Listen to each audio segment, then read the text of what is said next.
Welcome back to Garden Wise Adventures. My name is Malay. This is Monica from Proven Winners. So for this week's Plant of the Week, we're going to do one of my favorites, and that's butterfly bushes. I love butterfly bushes. Yes. Now, why do you love them? They're a great pollinator. They smell with the fragrance, but they're overall just the growth habits of the butterfly bushes that we have are really easy to maintain in your yard, and I think that's my absolute favorite part of them. So for maintenance, what do you do to maintain them? I stick them in the ground. You don't have to prune them. You don't have to really take care of them that much. I haven't touched mine in the yard. They're gonna keep reblooming for you, and they're just really something you can just look at. It's gonna be your least maintenance plant in the yard. Now, most of you are probably thinking when we say butterfly bush, the giant, overgrown, weedy butterfly bushes. But let's show you what Proven Winners has come up with. Now, tell me again, you're with what? We're with Spring Meadow. So okay. Spring Meadow is Spring Meadow Color Choice Flowering Shrubs, home of Proven Winners, and so we trial, test, breed all of the shrubs for Proven Winners, and we then sell them to the continental U.S. and Canada. And they've come up with some amazing plants. So when you think of a type of plant, don't get stuck on one variety. Let's show you what they've done with the butterfly bush. Look, you can already see there's a little bee pollinating. Look at that guy. See? He's so cute. Yeah. Okay, so what is this one right here? This is one of my favorites. This is going to be our Miss Series, and our Miss Series is going to be the largest. So when you think of a Proven Winners, the Color Choice Buddleia bushes, they are going to have 3 different sizes, 3 types. So we're going to have our Miss Series, then we're going to have our Pugster, and then our Lo and Behold. So the Miss Series is going to be your largest, but when I say large, I'm not saying your grandma's butterfly bush that took over the yard. It's going to stay within that 5 to 6 feet small habit, not going to overtake the yard, but it's still going to have all of these massive blooms, and you can just look at this beautiful color. This is your Miss Molly, and the structure of it I like too, because it's pretty windy here, and you can see she's not falling down, she's not breaking her stems. They're really great for full sun. You can stress them a little if something happens with watering. I left mine for a good week and a half without watering, and they did perfectly fine. That's also in Michigan though.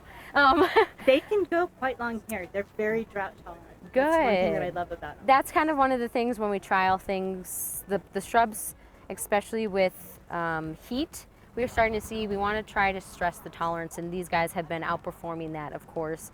But the Miss Series is going to be your largest. You'll come down to then the Pugster series, which is absolutely my favorite series. Let me get this out in the sun, see if we can get a better view of the color. So which one is this one? This is blue. Still in the shade.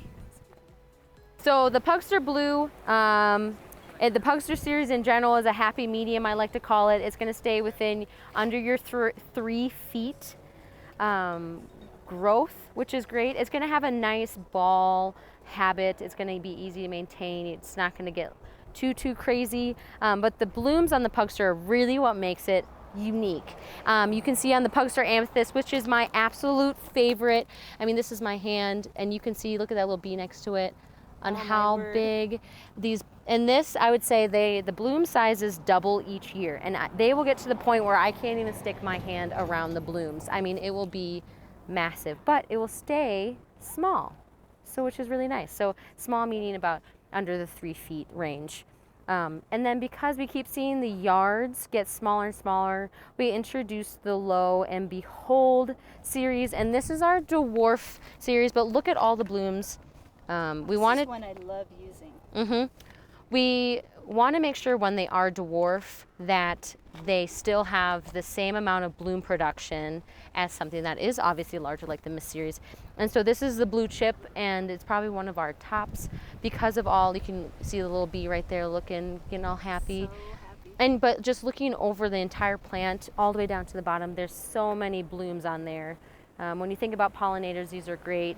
I love sticking any type of pollinator, especially butterfly bushes, somewhere I can see from my inside, so if I'm drinking a cup of coffee or if I'm sitting outside, or a pathway where you're walking often, so you can get the fragrance or seeing the butterflies. That's the other thing about them is the fragrance is so great with butterfly bushes that it can scent up a yard. Yes. Oh, it's just standing next to them right now is just absolutely beautiful. Yes, I love it.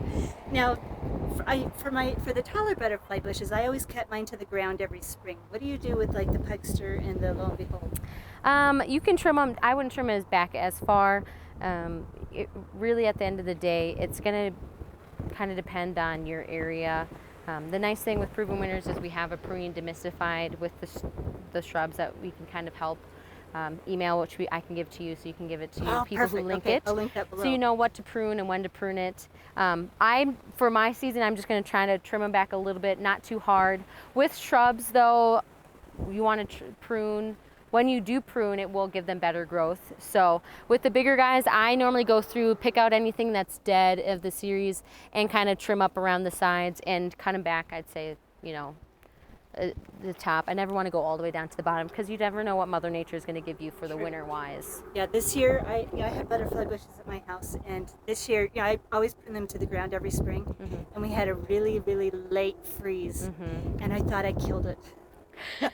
But they're so hardy. It is flushed They back are and it's flowering. super hardy. So, and that's another thing. They're hardy. They're zone 5, which, I mean, in some states might not be hardy enough for like Minnesota or something. But here, or even in Michigan, you really can get away with, even if we had a slight frost. Zone 4 areas can sell them too with that. But because of the hardiness, like the stem strength and the blooms, it's the lowest maintenance plant in my yard, at least for me. Well, thank you so much for being willing to be on my video. Thank you for having me. Yes, I am so grateful that you guys have been developing these plants, because there's plants that I love that the older varieties they don't perform really well. And to have newer varieties be developed so that we can overcome some of those issues, the disease, like you said, the size, the stem strength, the is blooms, huge. the color. I mean, the color is just... The colors just are gorgeous. So anyway, I'm very happy. So thank you for being on. Thank you for having me. And thank you for watching. If you like my videos, like and subscribe, and go have a wonderful garden adventure.